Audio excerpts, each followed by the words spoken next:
members of the class of 2025 from down the street, across the country, and around the world.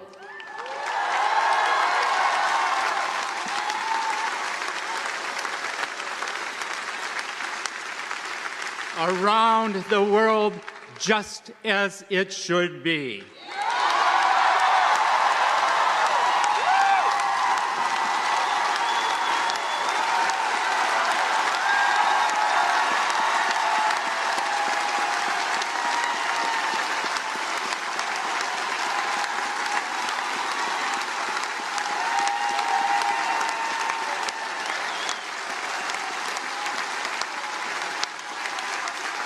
Not enough people are talking about what's going on at Harvard University. They are leading the fight in higher education against the Trump regime and their ridiculous fascist demands, like preventing international students from attending, like going after Chinese students and trying to take away their visas. That's what the Trump administration is planning on doing. They're also planning on spying on all of our social media, especially starting with international students. They're basically combing students' social media to see if they're posting anything that's negative about the Trump administration. That's going to affect whether or not they're allowed to attend free universities in this country. Free as in they should have freedom of speech. These students should be allowed to say what they want. This is a country where we're supposed to be able to criticize the Trump administration because we're supposed to be able to criticize our own government. So I commend what we're seeing from Harvard University as they continue to sue the Trump administration, as they refuse to comply with the Trump administration's asinine and fascist demands. This is a major contrast to what we've seen from other universities like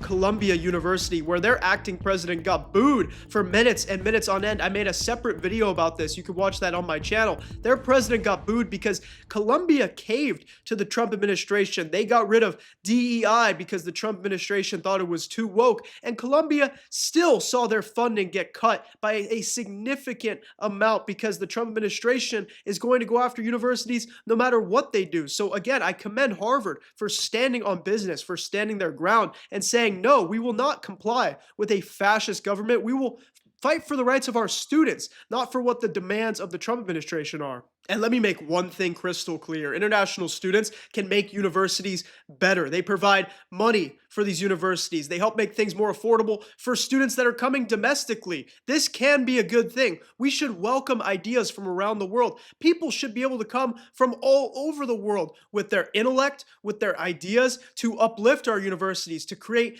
a melting pot, to create diversity where people are sharing ideas. People are coming with their own perspectives from different countries where we might not have the same knowledge. We might not have the same perspectives. We have to stop this American exceptionalism and stop acting like we are the best country in the world because we tell ourselves that on a daily basis. It's annoying. It's corny. Let Chinese students study here. Let Middle Eastern students study here. If they want to protest, that's fine. We protest in this country as long as it's peaceful, as long as it's protected under the First Amendment. But you know what this is really about, right? This is about the Trump regime led by Stephen Miller. This is about the Trump regime led by guys like J.D. Vance, Elon Musk, the Project 2025 bozos that want to install white Christian nationalism in this country. They say we have freedom of religion. What this means to these guys is freedom of Christianity. They want Christian nationalism. They want to protect whiteness at our universities. They're afraid of students coming in from places like China, like India, like the Middle East, sharing ideas that might be against the American government. Well, guess what? The American government is far from perfect. These students are able to share whatever the hell they want in my book and in the book of the Constitution, which you Republicans claim to support only when it's a convenient prop for your politics. Folks, thanks so much for tuning into this edition of the Progressive Post. I post every week on YouTube. Please like this video, share this video to amplify its message, subscribe, turn post notifications on so you never miss a video. I also post daily on TikTok and Instagram, so follow me there. Thank you for your support. Stay vigilant and fight the oligarchy.